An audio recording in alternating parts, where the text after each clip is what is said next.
Man, I cannot tell you what it is like to get an honor like this in the very city I started from. In fact, a little trivia for you.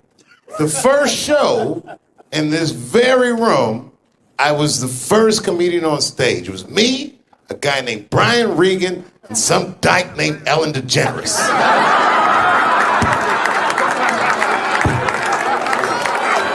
We didn't know she was gay back then. We were all trying to get some pussy. Oh, I'm sorry. I thought this was a comedy club.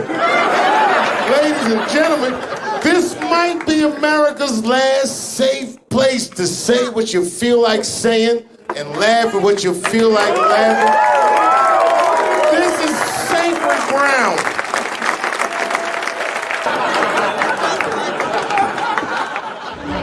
Yeah, the jacket is fresh as well. Oh! Fucking my. Hey, Ron. How are you? I'm going to Pitts. It looks like you just got back from beating up motherfuckers.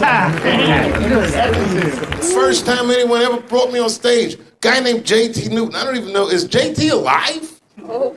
Seriously? He lives in Long Island. Well, that's good news. You ever think a nigga was dead, but he just lived in Long Island? I went to the comedy club with my very best friend. We're still friends to this day.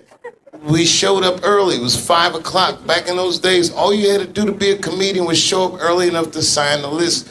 It was 20 spots. I came right after school. I picked 7. My best friend at the time picked the 5th. He bombed. He didn't make it.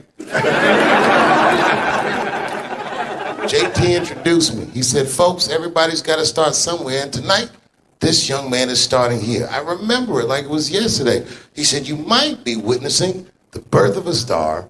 Please welcome Dave Chappelle.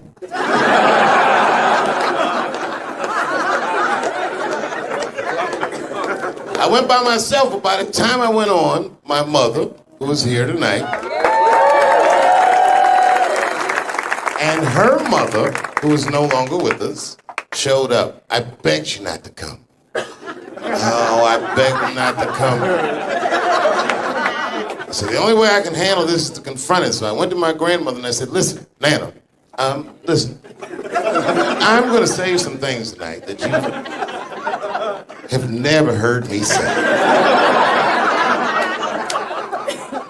And Mom, you'll appreciate this. Do you remember what your mother said to me? She said, I've heard worse. No. She said, baby, do this shit. It was on. I guess what I'm trying to say to you, Mom, not only thank you, but I told you so.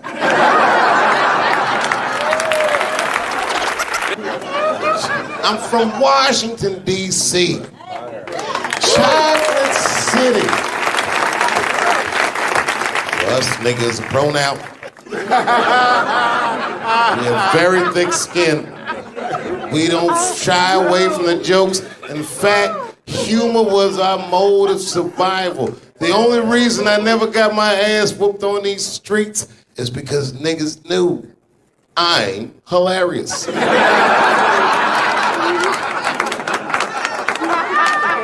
I was getting ready to start high school. We had a principal named Ralph Neal. That nigga had just seen Lean on me and was walking around with a bullhorn like that was him. I had just gone to middle school in Ohio. I was gone for 3 years. In the 3 years that I was gone, crack came out. I came back to Washington. You guys remember crack, don't you? You remember what it did to this city. That's why it's strange to see so many white people jogging and pushing strollers and things. Because all these niggas in D.C. did the heavy lifting. We did the hard part. This is a black city.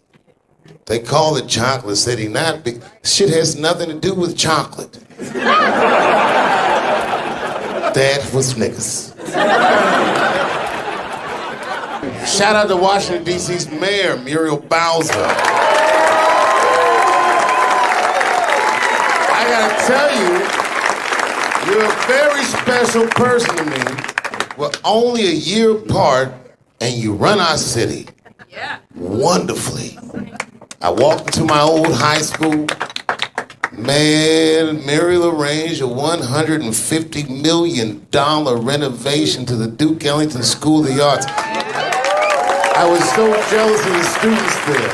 You really mean the world to me, and you really did a blessing to this city. And thank you, thank you, thank you. Sincerely. I've never voted in Washington, but God damn it, if I did, I'd vote for you. And you know what? If you smoke crack, I'd still vote for you. I know you wouldn't. But if you ever want to indulge yourself, you got that kind of wiggle room with me.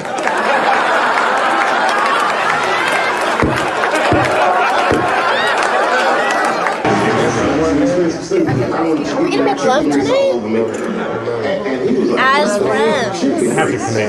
Oh, you smell delicious. I love him so much. I'm like I'm very emotional person. You know this. I'm gonna cry for you. I swear to God, I've never seen an art form purer than stand-up comedy. It puzzles me that people are confused if this is an art or not. Man, talking shit is an art. Talking shit is an art. Ain't that right, Mary?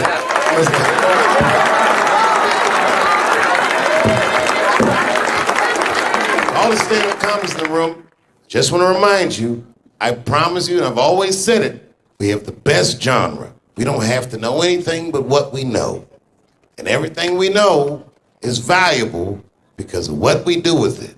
Stay true to yourself. Fuck the game. The money will come. Most of you won't make it. I'm gonna be honest. I heard an interview with Patton Oswalt, famous comedian, started 1 week apart from me. Patton says in an interview with Terry Gross, you know how Terry goes, yes. Patton said to Terry Gross, he said, Terry, nobody does good their first time doing stand-up. And he stopped. I was driving in the car, listening to this interview, and he goes, okay, Dave Chappelle did good his first time doing stand-up. I smiled from ear to ear. Patton didn't tell Terry is the next 7 or 8 times were fucking terrible. But the first time was so motherfucking good. It'd be like the first time you had sex, and then the second time you were having sex, somebody hit you in the head with a sledgehammer. This is not nearly as good as the first time. But you know what? Maybe someone won't hit me in the head with the sledgehammer the 9th or 10th time.